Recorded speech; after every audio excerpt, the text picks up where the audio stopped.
Ok, donc je vous ai dit un peu mon histoire, plus ou moins. J'ai tellement volé de mon histoire.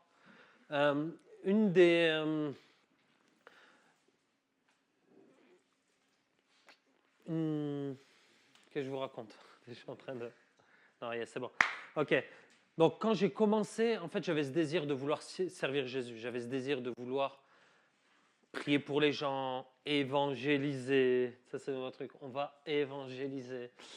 Et j'ai lu beaucoup de livres. J'ai vraiment lu des livres. Et je me suis rendu compte qu'arrivait un moment, comme participer aux formations, c'est bien, mais si tu ne pratiques pas, en fait, c'est ça la clé. Hein.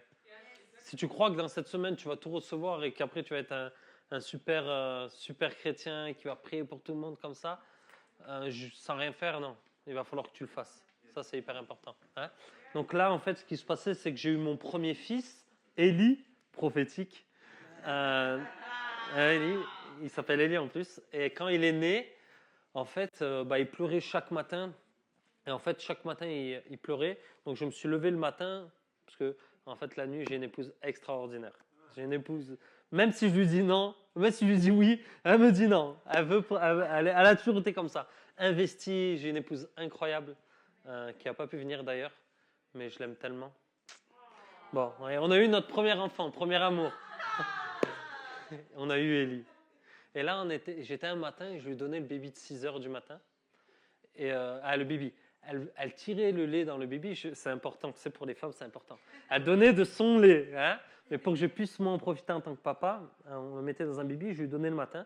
Et en fait, un matin, il faisait que crier, je ne comprenais pas. Et alors qu'il criait et criait et criait, en fait, je faisais que poser cette question à Dieu, mais utilise-moi, je veux être utilisé, envoie-moi. Mais en même temps, il y avait une chose à l'intérieur de moi, tu sais, il devait avoir un pas de foi qui se fait, mais il ne se faisait pas vraiment. Et là, en fait, je sens le Saint-Esprit qui me dit, sors de chez toi. Et au moment où je passe la porte de chez moi, mon petit, vraiment, il criait, je crois que je l'avais déjà raconté à la fois, ça faisait... Donc je l'ai fait 2-3 fois, tu vois, pour voir vraiment si c'était la volonté de Dieu de m'envoyer. Ça vous parle ou pas? Est-ce que c'est la volonté de Dieu? Encore un signe, Seigneur. Il y a une qui rigole au fond. C'est trop vrai, on demande des signes. On a besoin d'être rassuré. Et là, à ce moment-là, en fait, je réalise donc que c'est Dieu, que c'est le Saint-Esprit qui me pousse, mais il faut quand même que je fasse le premier pas. Il me pousse, mais il ne me pousse pas non plus. Il me dit, vas-y, tu vois. Et donc, je commence à sortir dans la rue avec la poussette, idéale. Et là, je commence à arrêter les gens. Et en fait, j'ai posé une question simple à une personne. J'ai dit bonjour. Il m'a dit bonjour. J'ai dit excusez-moi. Il m'a dit oui. Je lui ai dit est-ce que vous avez une douleur quelque part? Il m'a dit oui, au coude. Est-ce que je peux prier pour vous? Oui, j'ai prié pour lui. Il a été guéri. Amen. Ok? Est-ce que c'est compliqué? Vous êtes ici alors.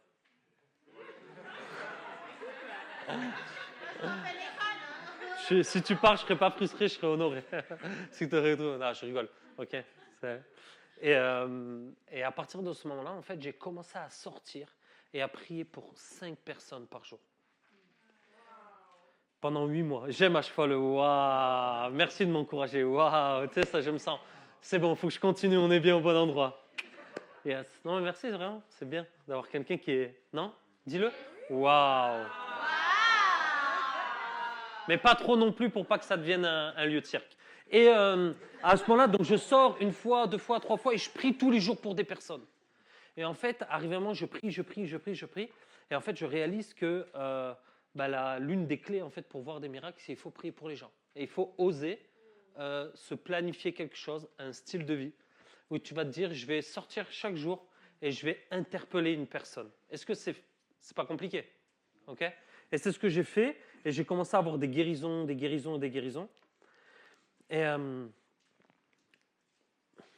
tu sais, des fois, je me dis vraiment, je réfléchis en même temps, mais c'est tellement simple qu'il faut que je trouve des mots sur des choses qui sont simples. Un jour, j'ai vu une vidéo de Todd White, il disait ça. Il était dans la voiture et il disait, je sors. Et les gens me demandent, mais pourquoi? Comment faire? Comment je dois faire? Comment? Et il disait, j'essaye de trouver des choses, mais en fait, c'est tellement simple. Tu arrêtes les personnes, tu leur demandes, tu pries pour eux. L'évangile, tu l'apprends et tu comprends? Et en fait, ce qui va être dur, ça va être la répétition et de ne pas s'arrêter. Et on voit dans la Bible quand les disciples les disciples à Jérusalem ont été persécutés, tous, exceptèrent les apôtres, allaient prêcher la bonne nouvelle de la parole. Et j'aime ce Philippe. Ce Philippe, il a quelque chose d'exceptionnel parce qu'à ce moment-là, il n'est pas un évangéliste. On le voit 20 ans plus tard dans Acte 20, où en fait, il était dans une maison avec des filles vierges qui prophétisaient. Vous l'avez déjà vu ça? Il me regarde. Tu l'as pas vu? Ok. Ça a été une révélation pour moi. C'est à partir de ce moment-là que quand j'ai commencé à sortir, j'ai mis en place en fait dans ma maison un endroit où j'allais accueillir les gens. Parce que Philippe l'évangéliste, l'un des 7, était avec 4 filles vierges qui prophétisaient. Je me dis donc l'évangéliste, il doit être prophétique.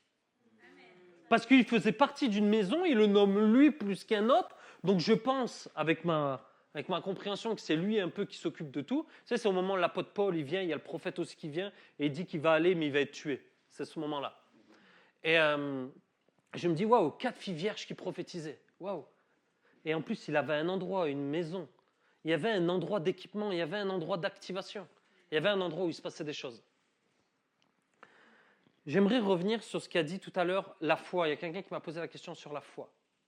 C'est qui m'a posé la question sur la foi? Ok. J'aimerais juste revenir sur ça qui est hyper important. Vous connaissez l'histoire d'Élisée, la Sunamite et Géasi. Ok. La Sunamite, un matin, en fait, son enfant meurt. Et elle va voir son mari, et son mari lui dit tout va bien. Il lui dit oui. Elle dit oui, tout va bien. Le mot c'est paix, vraiment tranquille, tout va bien, la perfection. Alors à ce moment-là, elle demande à son mari de faire envoyer des ânes. Elle met son fils qui est mort. Imagine la situation. Sur l'âne, il commence à marcher et elle va vers Élisée. Au moment où elle va vers Élisée, elle rencontre Géasi. Géasi qui est le serviteur d'Élisée. Ok? Ça va jusqu'à là? Et Géasi, il arrête, il lui dit, mais ça va, tout va bien? Et elle répond, oui, tout va bien. Ok? Et qu'est-ce qu'elle arrive vers Élisée et au 2 Rois 4, 27, il dit, laisse-la car elle est amère, le Seigneur me l'a cachée, il ne m'en a pas informé. Et j'aime cette histoire, premièrement, parce que je vais essayer de surfer sur les deux. Premièrement, on voit que dans Genèse 18, 17, il est dit, le Seigneur se dit, je ne peux cacher à Abraham ce que je vais faire. Et dans Amos 3, 7, il dit, car le Seigneur l'Éternel ne fait rien sans avoir révélé son secret à ses serviteurs les prophètes. Ok? Mais là, la Bible dit que, à ce moment-là, le Seigneur l'a caché à Élisée. Pourquoi? Parce que le Seigneur avait besoin de ça. Trop souvent, nous voulons être conduits par le Saint-Esprit, mais à ce moment-là, quand tu n'entends pas le Saint-Esprit ou quand tu ne sais pas quoi faire, il te reste la foi. Et qu'est-ce qui se passe? Élisée dit à Géasi, prends l'enfant, fais un aller-retour. Quand tu croises quelqu'un, ne t'arrête pas en chemin, toutes ces choses. Et il fait l'aller-retour, il ne se passe rien. Ils prennent l'enfant et le mettent dans une chambre. Et là, à ce moment-là, qu'est-ce qui se passe? Au moment où il rentre dans la chambre, à ce moment-là, qu'est-ce qui se passe? C'est que Élisée ferme la porte au nez à Géasi et à la maman du petit. Okay? Et à ce moment-là, qu'est-ce qu'il va faire? Il va se mettre... c'est gore et en même temps, j'aimerais tellement vivre. Il va se mettre bouche contre bouche. Il va se mettre sur l'enfant, en gros. Je ne sais pas comment il se met, je ne sais pas dans quel état il est, lui. Et non, mais c'est un peu spécial, tu vois. Je ne sais pas si tu te rends compte, tu vois, toi, sur un mort, te mettre... Ok? Bon, j'ai une autre histoire, mais si je commence à tous les raconter. Bon, et là, à ce moment-là, il se met dessus et il ne se passe rien. Et la Bible nous dit qu'il fait de long en large et il se remet dessus. Et à ce moment-là, en fait, il est dit que le garçon éternua 7 fois et il est ressuscité. La véritable foi, ce n'est pas de ressentir Dieu, c'est être en soumission totale à lui et ce qu'il dit. La foi ne se mesure pas au ressenti ou à des expériences spirituelles. La foi, c'est celle qui marche même devant quelqu'un qui est mort. C'est celle qui prie, peu importe les circonstances. Qui est différent de ressentir. Okay? 2 choses. Dans la mission, quand Luc 9 de ce matin, Jésus donna l'autorité et la puissance. J'aimerais juste vous donner une image. Imagine, et peut-être après je te demanderai de préparer la deuxième vidéo. Ouais, deuxième vidéo, je crois que c'est écrit Jacques. Et en fait, l'image, imagine un policier, il est là, et un douanier, il est là, et il est arrêté aux frontières pour toutes les personnes qui passent de la drogue. Moi, je le faisais ça en plus, je passais avec les voitures avant. J'imagine la situation, tu vois. Il y a le policier qui est là, et, j'arrive à fond pour passer la frontière. Et à ce moment-là, le policier, il me voit. Est-ce que tu trouverais normal qu'il me laisse passer? Non. Pourquoi? Parce que à ce moment, est-ce que tu trouverais normal qu'ils prennent le talkie-walkie et disent Roméo, ici Charlie. Oui, Charlie. Est-ce que j'ai le droit d'arrêter cette personne? Tu trouverais normal qu'ils demandent ça? Tu sais que c'est un go fast. Tu sais que le type, il n'est pas en règle. OK? Pourquoi je vous dis ça? Parce que des fois, on demande à Dieu si c'est la volonté de guérir les gens. Et quand Jésus nous donne son autorité, okay, il nous donne comme ces policiers. Ils ont un équipement, ils ont un équipement, ils ont un badge, ils ont été mandatés, ils ont fait une formation, ils sont accrédités. Si un policier te dit stop, tu t'arrêtes. Okay? Ça va jusqu'à là? Donc on a reçu l'autorité. Okay? Montre la vidéo si tu peux la montrer. Jacques, non? Lucas, deuxième rêve Sacha, rêve délivrance ou rêve guérison. Guérison.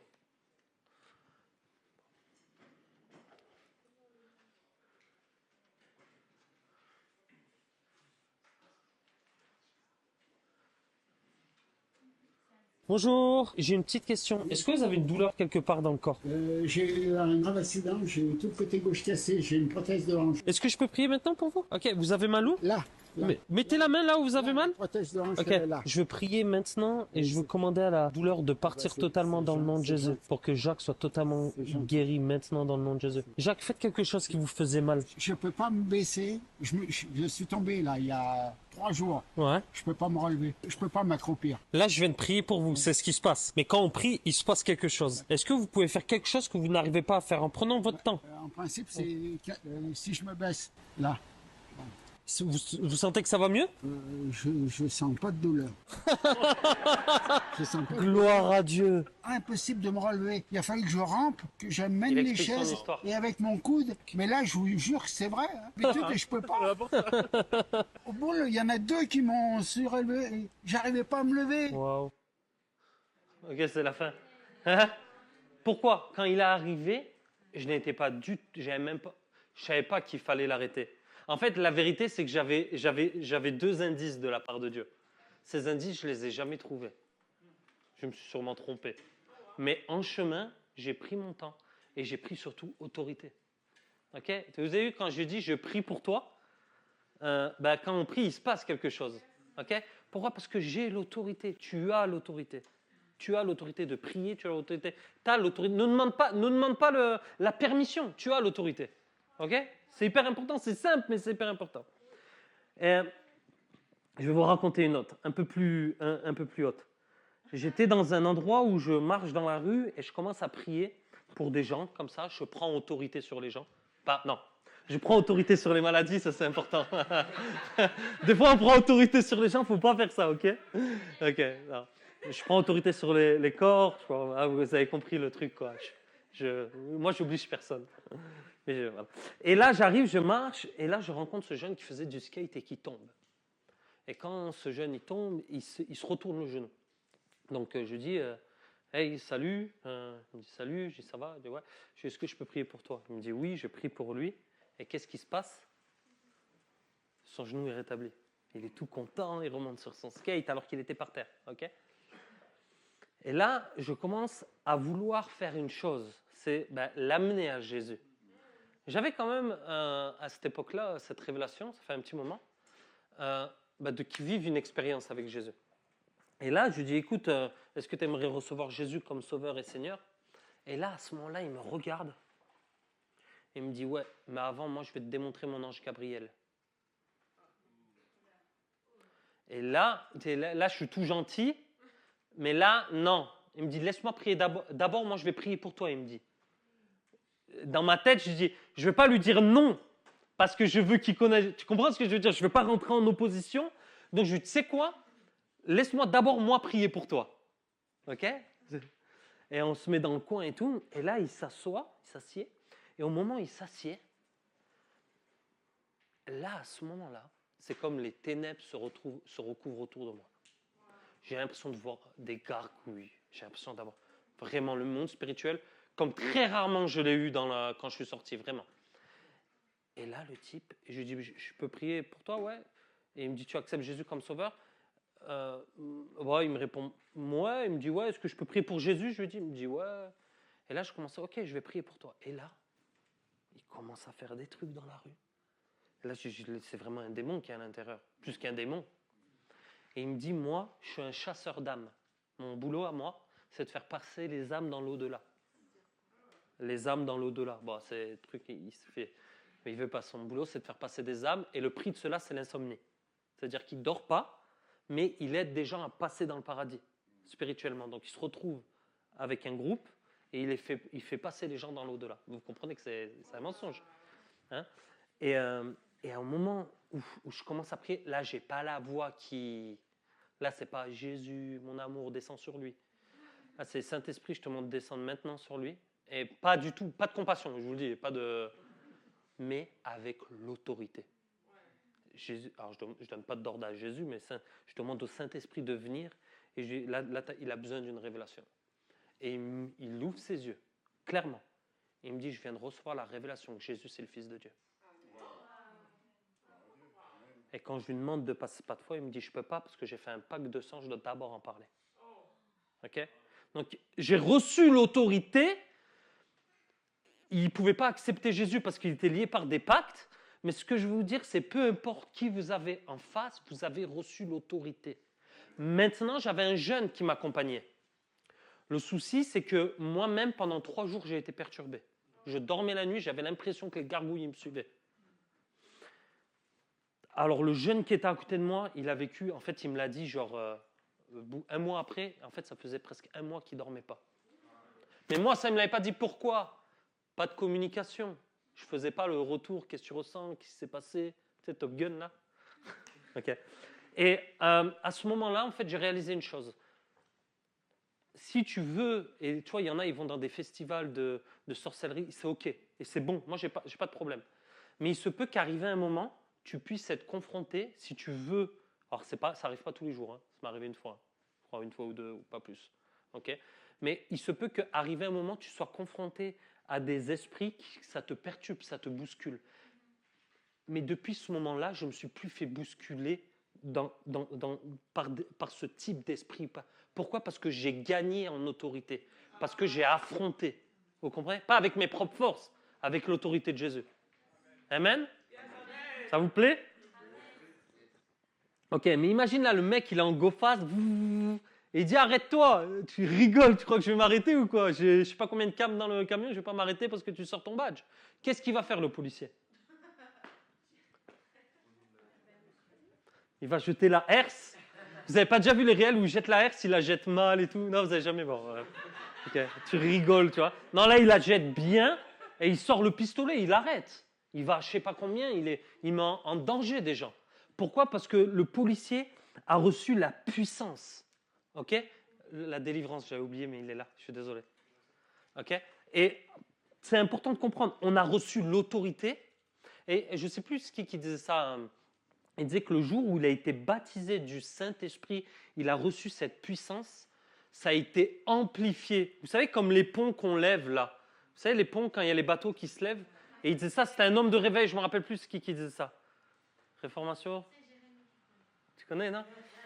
Un évangéliste qui disait qu'il marchait en fait, il était né nouveau, il marchait avec autorité, mais le jour où il a reçu la puissance du Saint-Esprit, il a vu ça a décuplé les miracles, les guérisons, toutes ces choses. Et là, j'aimerais vous montrer ça, parce que ça, on a besoin de la puissance pour cela. L'autorité de la puissance.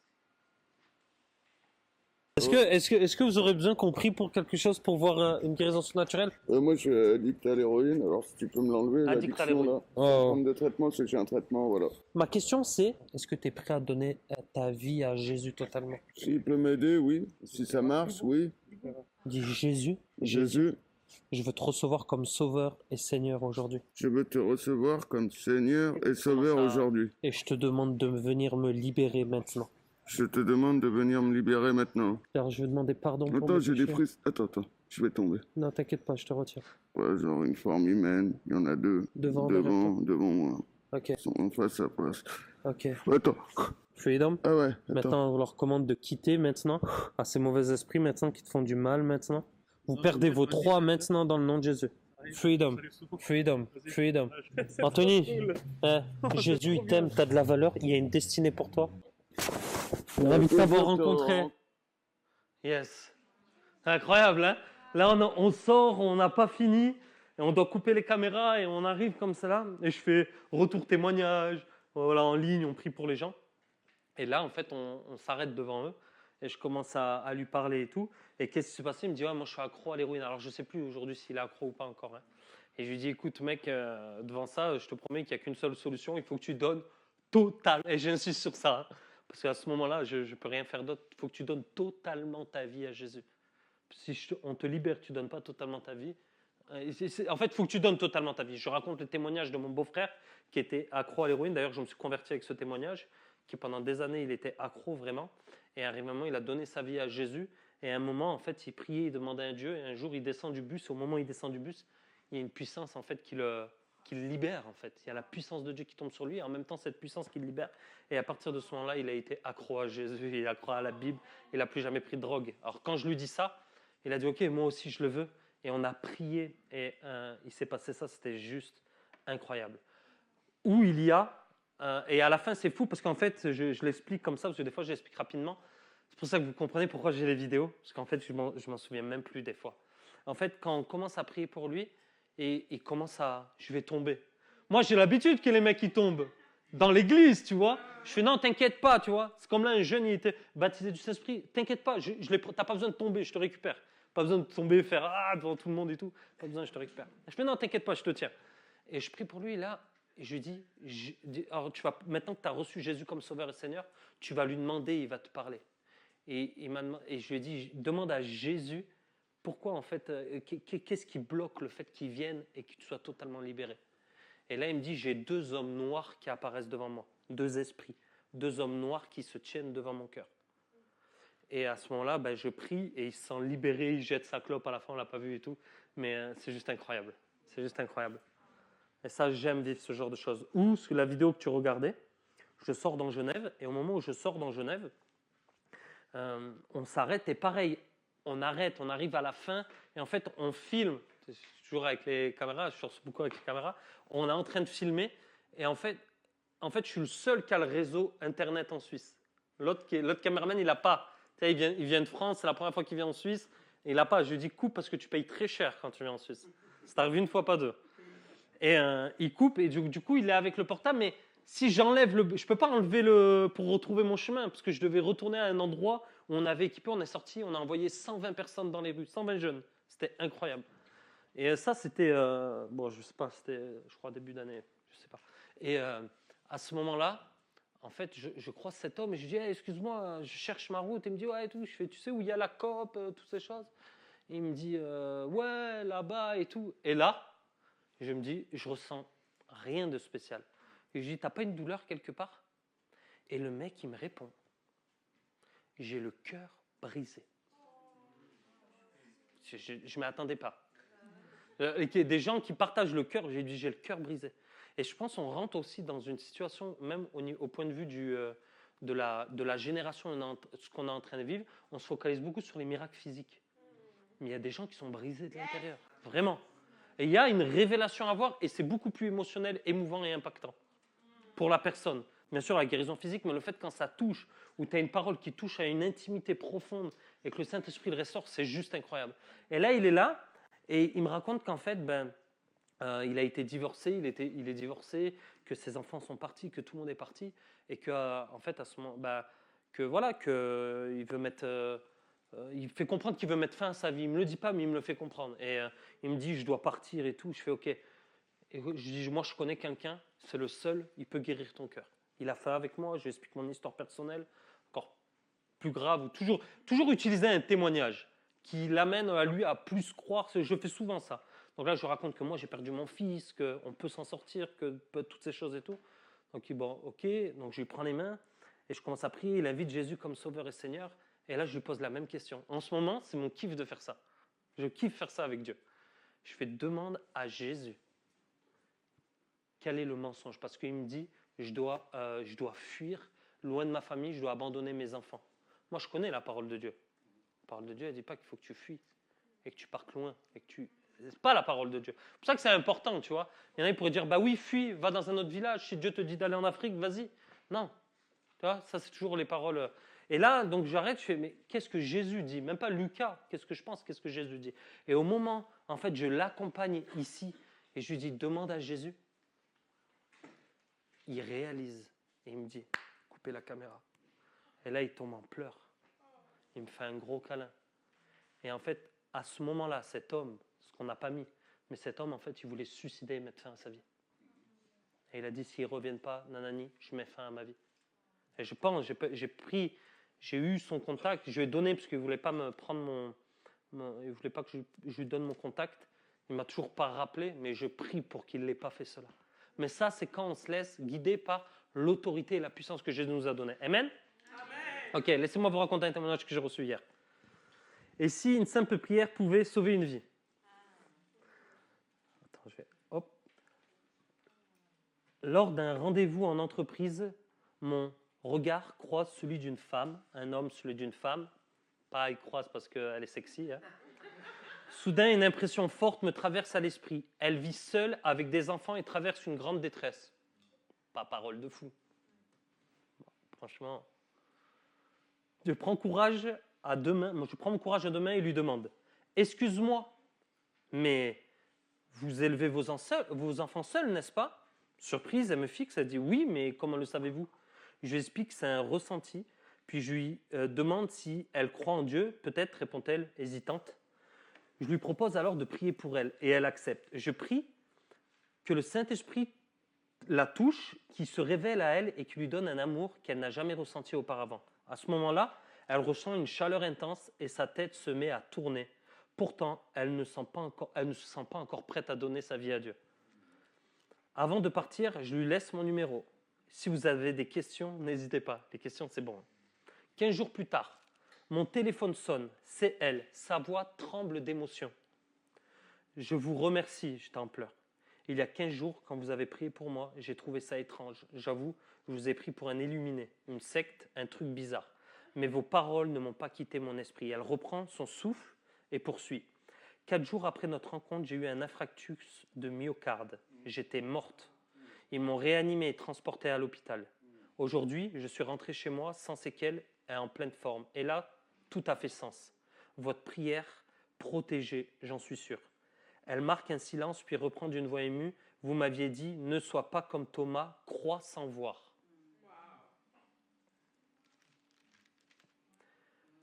Je n'ai plus besoin de preuves, je sais que Dieu est réel. Je crois en votre Seigneur, qui est devenu mon Seigneur. Les larmes aux yeux, elle ajoute, c'est la première fois de ma vie que je me sens aimée comme ça. Moi qui ai été retiré à mes parents toxicos à 7 ans, aujourd'hui j'accepte Jésus dans mon cœur. Nous avons prié ensemble pour un salut et la repentance. C'est bon ou pas? Oui, c'est beau. Et il va, je crois, au Gospel Center, je ne sais pas si c'est Yverdon ce dimanche. Ce dimanche, elle y est allée. Elle a été invitée à accompagner. Incroyable. C'est pas un témoignage de fou? On peut applaudir Jésus, je crois.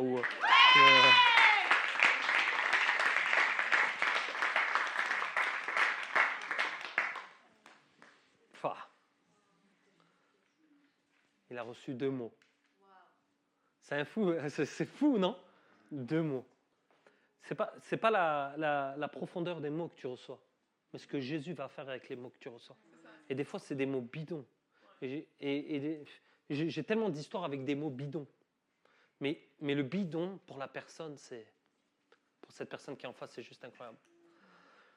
Donc là, on sort dans les rues, je vais vous raconter une autre histoire parce que je vais vous amener quelque part. Hein? Je ne raconte pas juste des histoires pour vous faire plaisir. Je marche sur le trottoir et on a avec des caméras, je l'ai raconté ça la dernière fois. Mais pour ceux qui n'étaient pas là la dernière fois, je vais vous la raconter. Est-ce que vous voulez une autre histoire? Oui, il y a une suite pour le gars qui avait des packs, là, il y a une suite ou pas? ferai plus tard.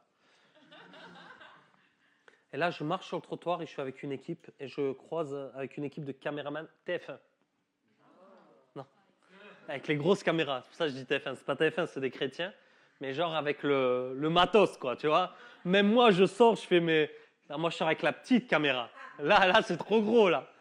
Et donc, du coup, il faut que j'invente une excuse pour interpeller les gens. Salut, ça va Oh non, le caméra, non, t'inquiète pas, tu vois, non, je peux pas faire ça. Donc, je dis, écoute, on fait un documentaire sur la puissance du Saint-Esprit. Et le but, c'est de démontrer la puissance. Et je lui dis, est-ce que... voilà, je lui en fais ce film-là et tout. Et il me regarde. Il me dit, vas-y, démontre-moi la puissance. Et là, tu vois, c'est ce moment-là. Tu vois, ce qu'on a fait ce matin-là, il me reste que ça. Cette intimité avec Dieu. Mais là, tu n'as pas 10 minutes. Ça va faire tac, tac. L'exercice qu'on a fait ce matin, c'est exactement ça. C'est pour ça que je voulais faire. C'est cet exercice-là. Et tout d'un coup, je dis, ok, mais il me surprend. Mais je ne me laisse pas trop surprendre. Tu sais, quand il y a quelqu'un, ça arrive des fois qu'il dit comme ça, il dit un truc comme cela, il faut te laisser surprendre. Ah, tu es surpris, tu n'as pas le choix, parce que ça t'arrive. Mais il ne faut pas paniquer. Ok, il faut vous prendre. J'ai reçu l'autorité et la puissance. Shabarabara, qu'est-ce que tu dis, Saint-Esprit? Première impression, boum. Ok? Et là, je lui dis, ta maman, elle a une rage dedans, côté droit. Bidon. Non, quand le Saint-Esprit me dit ça, je dis, je peux pas mouiller devant les caméras comme ça. Tu vois, je peux pas mouiller. Là, c'est vraiment l'échec. Mais après, quand j'échoue, j'enseigne toujours sur l'échec. Tu vois, je me rattrape bien, tu vois. Et il me confirme, il me dit oui et tout. Et je regarde, je lui dis, mais je sens que Dieu, il est en train de toucher ton cœur. Et il me dit non.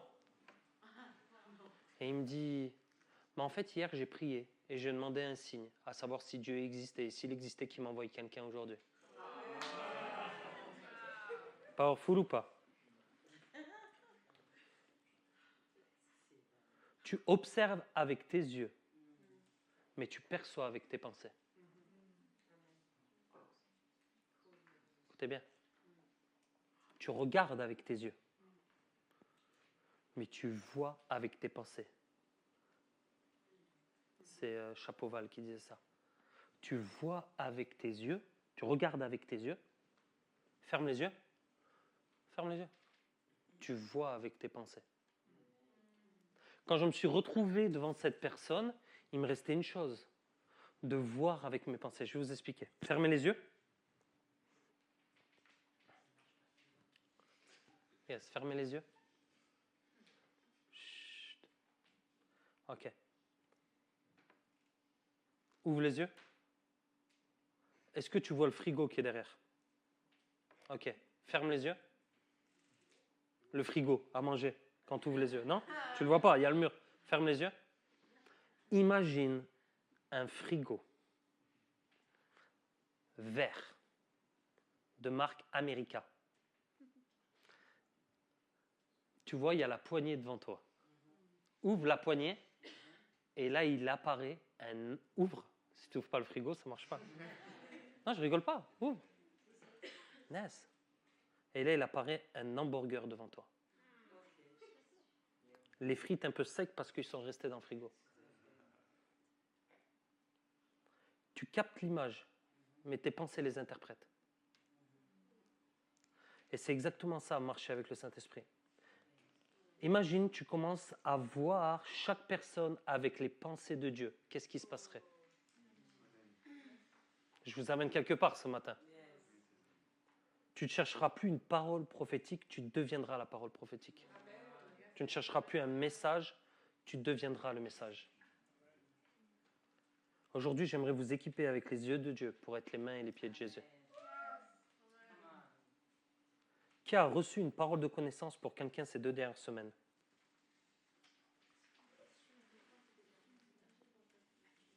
Ok. Qui a reçu une parole de connaissance, une parole qui connaît la situation présente ou passée d'une personne il y a ces 2 dernières semaines?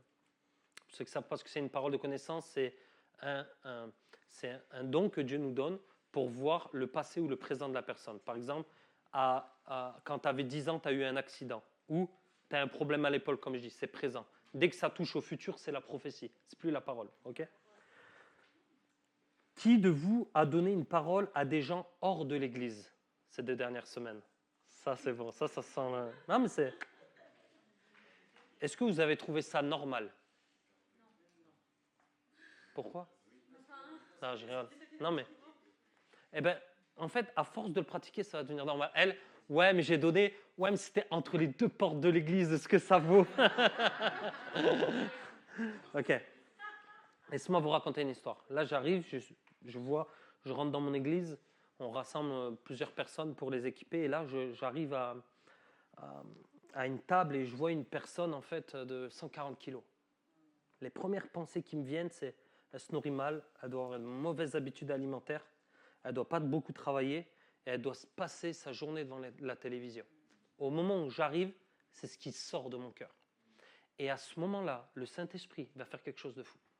Il va prendre les pensées qui sont sorties de mon cœur et il va me les ramener dans mon cœur. Et il va me dire ceci. Regarde bien. Tu commences à travailler dans le sentier de Satan. Je commence à la voir de la façon dont l'ennemi la voit au lieu de la voir avec les yeux de Dieu et qui elle est en lui. De voir ce que Dieu a accompli dans sa vie, de voir où elle en est, où elle est partie, où elle en est aujourd'hui. En fait, cette femme venait de perdre 40 kilos. Mais moi, je ne l'ai pas vue avec les yeux de Dieu. Comprenez? Je vous amène quelque part. Hein. Nous devons parler aux gens de les manières à les rapprocher du royaume, même dans notre cœur, que de les rapprocher des ténèbres. Puisqu'on sait que le voleur vient pour... On la connaît. Éphésiens 1, 17, 22. J'aime cette traduction. Je n'ai pas noté la traduction. Je sais que c'est une traduction qui n'est pas Louis II. C'est tout ce que je sais. Ce que je demande, c'est que le Dieu... Éphésiens 1, 17, 22. Je vous laisse le temps de le prendre si vous voulez. Pour plus tard, après.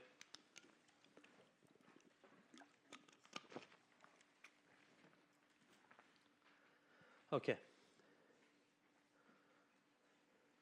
Fermez les yeux. Je vais le lire pour vous, s'il vous plaît.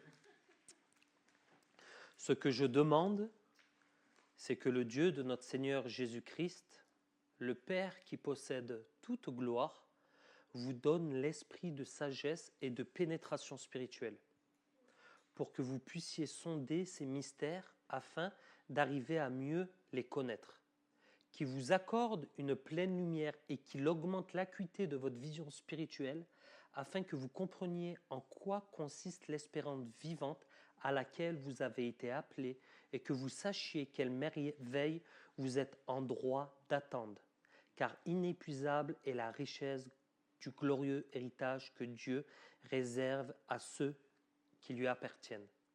Une autre traduction dira que le Père de notre Seigneur Jésus-Christ nous donne un esprit de sagesse et de révélation afin qu'on sache, qu'on reconnaisse, qu'on reçoit la sagesse et la révélation. C'est ça qui m'intéresse.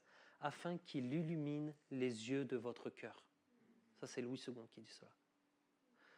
Et au moment où j'étais en train de méditer ce verset, comme on a fait ce matin, tout d'un coup, j'ai senti Jésus qui me dit « Déchire le t-shirt, déchire ton t-shirt ».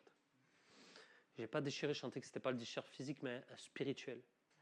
Et au moment où je déchire le t-shirt, je vois un petit esprit qui commence à baisser la tête et qui commence en fait soudainement à prendre des escaliers, la tête baissée comme déçu. Et le Saint-Esprit me dit, si tu voyais les personnes comme je les vois, il n'y aurait plus de problème dans l'Église. Si tu commences à voir les personnes comme Dieu, tu verras leur cœur et leur véritable identité. Ne travaille pas dans l'identité de Satan. Combien de fois nous avons travaillé dans l'identité de Satan? Vous allez voir, je vais y aller. Là on est sur les 2 premières couches. Là. Je vais venir sur la 3e couche. Quand vous sentez piqué ou offensé et que vous acceptez cela, vous décidez volontairement de travailler dans le travail de Satan. Parce que l'offense vient de Satan.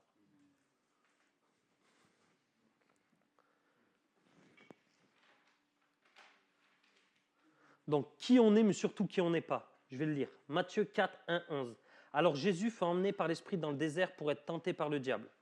Satan peut offrir des cadeaux empoisonnés pour détourner notre foi, mais la parole de Dieu est notre bouclier contre ces ruses. Matthieu 13, 19. Lorsqu'un homme entend la parole du royaume et ne la comprend pas, le malin vient et enlève ce qui a été semé dans son cœur. Cet homme est celui qui l'a reçu, la semence, le long du chemin. Le diable vole la parole avant qu'elle porte du fruit. Il faut donc méditer et déclarer la vérité biblique avec foi. Jean 10, 10. Le voleur ne vient que pour dérober, égorger et détruire. Moi, je suis venu afin que les brebis aient la vie et elle l'ait en abondance. Satan détruit subtilement par le mensonge et la confusion. Mais Jésus donne la vie en abondance pour ceux qui le suivent.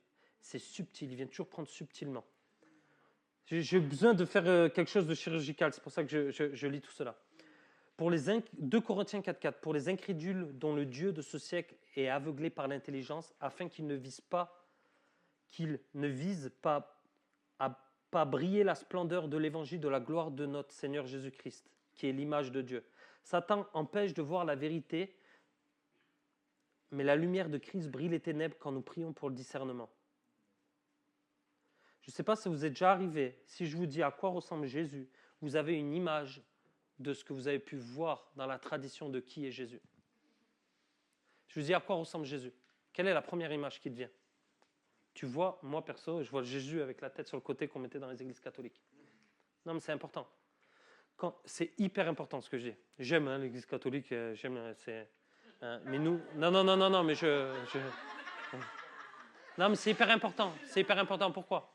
Parce que on se taille des images tous. On se taille des images de qui est Dieu.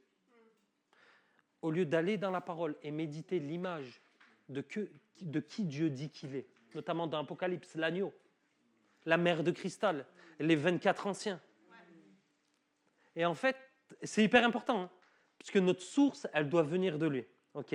Éphésiens 6, 11. Revêtez-vous de toute l'armure de Dieu, afin de pouvoir tenir ferme contre les ruses du diable, car nous n'avons pas lutté contre la chair et le sang, mais contre toutes les dominations, contre les autorités, contre les princes de ce monde des ténèbres, contre les esprits méchants dans les lieux célestes. Le combat spirituel est la seule armure qui nous rend invincibles face aux forces du mal.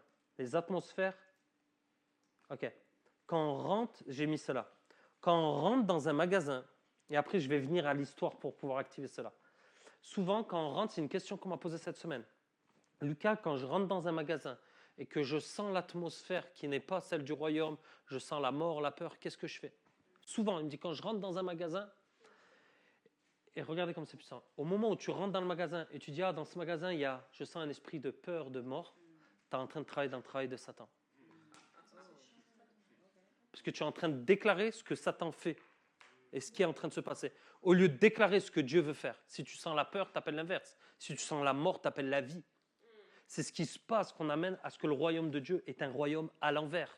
Et quand on rentre dans des endroits où qu'on rentre dans ta famille, ou peu importe, et c'est ce qui se passait pour la mienne, je n'ai pas le temps de raconter l'histoire, mais en gros, pour faire la longue histoire courte, ma grand-mère faisait elle coupait le feu, donc c'est-à-dire elle enlève les motets, toutes ces choses et tout, et un jour, mon oncle il vient, il me dit, vite, il faut que tu ailles, il y a tel qui a un problème, va couper le feu, ma grand-mère chrétienne, repentie et tout, elle ne le sait pas, la petite mamie, tu vois, elle arrive, elle commence à faire son truc, je fais, mais qu'est-ce que tu fais?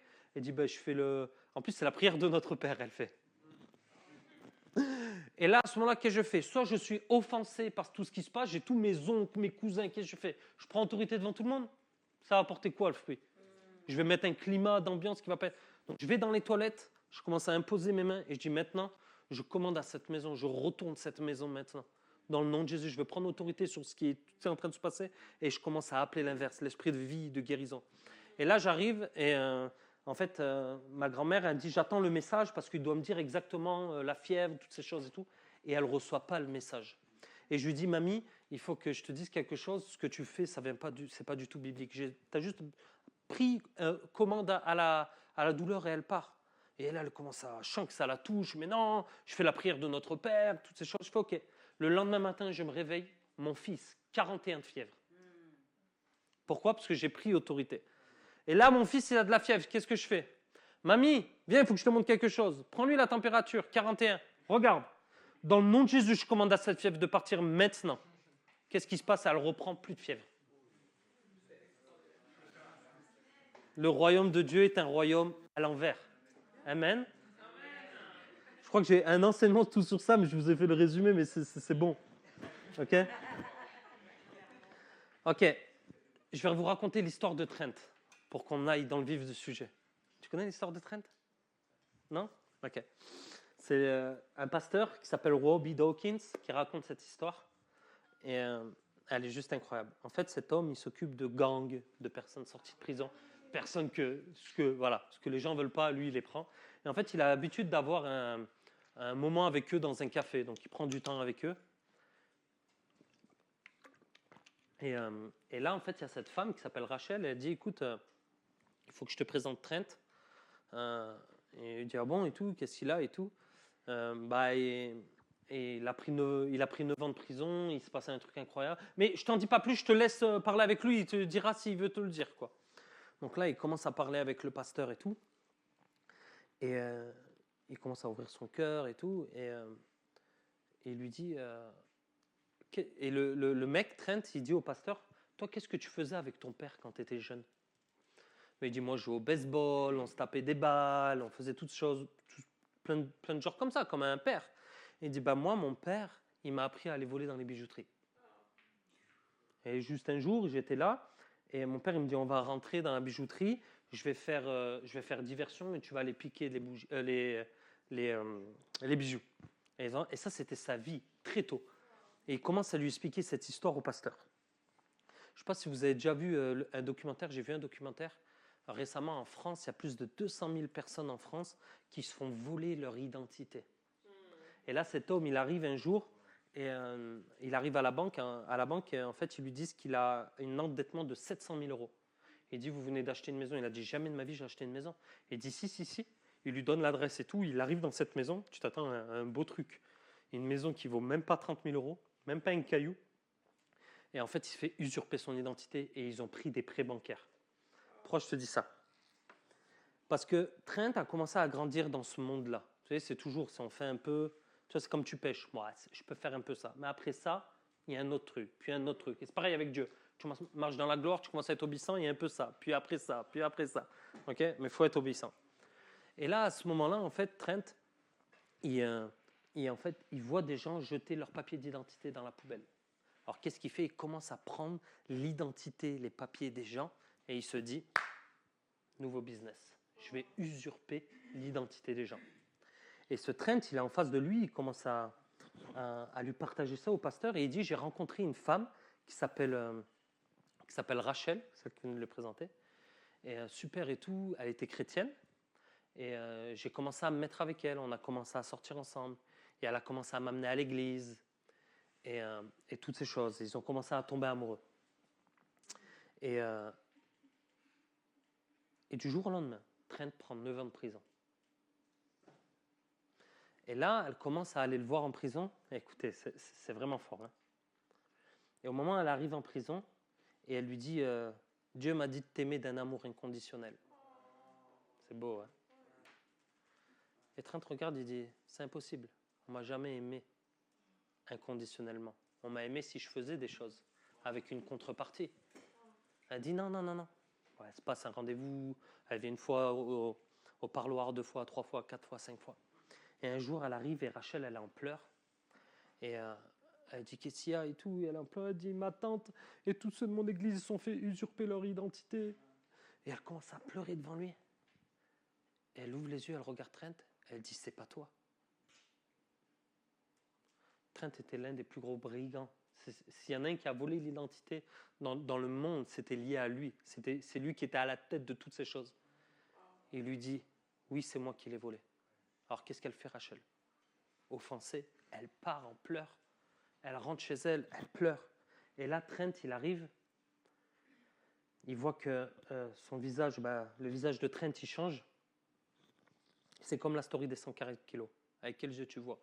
À ce moment-là, Trent a dit la vérité pour la première fois de sa vie. Mais elle n'a pas vu cette vérité-là. Elle n'a pas vu avec les yeux de Dieu. Qu'est-ce qui se passait? Elle est rentrée chez elle. Trent, il est allé dans sa cellule, alors que pour la première fois, il avait dit la vérité. Et je vous lis ce qu'il a dit. Soudain, Jésus était là à cet instant. Quelque chose d'incroyable s'est produit qui a changé la vie de Trent pour toujours. Soudain, Jésus était avec lui dans sa cellule, lui tendant la main et aidant Trent à se relever. Trent se souvient que l'amour rayonnait du Christ lorsqu'il lui dit « Je veux que tu viennes à moi. La vie que tu as vécue n'est pas celle que j'avais planifiée pour toi.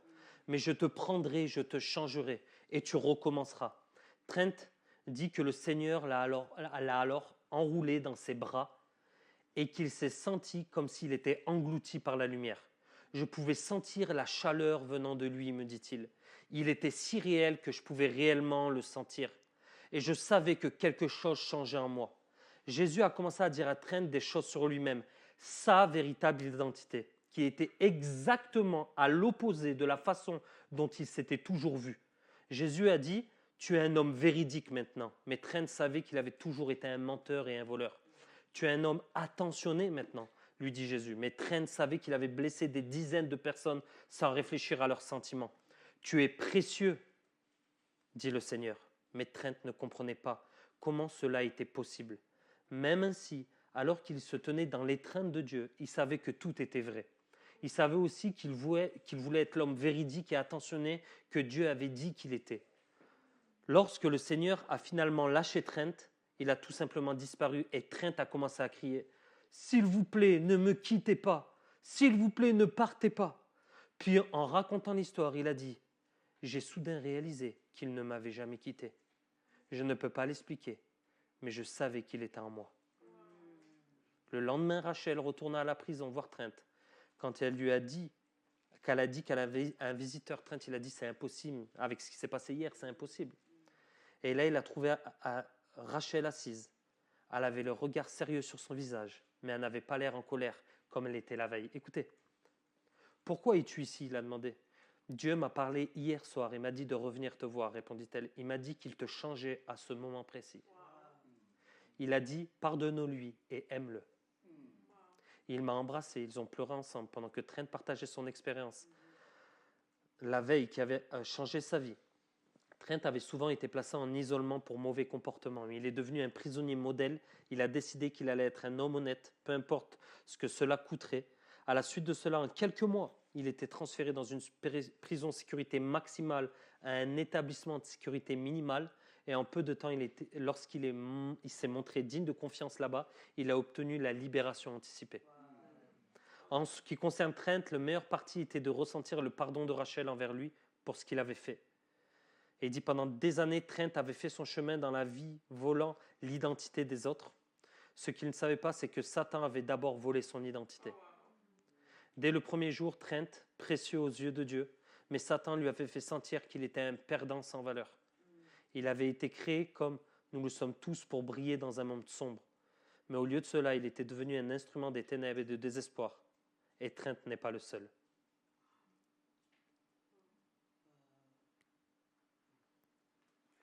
Qui peut se rappeler ces 2 dernières semaines avoir travaillé dans le travail de Satan pour une personne?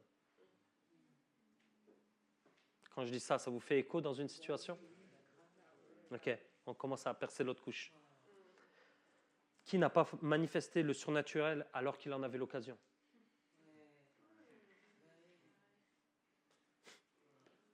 Voilà pourquoi nous ne manifestons pas le surnaturel. Quand nous obéissons, nous marchons dans l'identité que Jésus nous a donnée. Quand nous désobéissons, nous marchons dans l'identité que Satan nous donne. Toutes ces histoires servent à vous faire comprendre que quand tu ne manifestes pas le naturel, Satan t'a détourné de ton identité. Nous sommes créés pour une marche surnaturellement naturelle. Et j'aimerais maintenant pouvoir vous équiper à voir avec les yeux de Dieu. Est-ce que vous êtes prêts? Vous êtes prêts? C'est niveau 4, là, sur niveau 10, ok? Je vous demanderai de vous lever.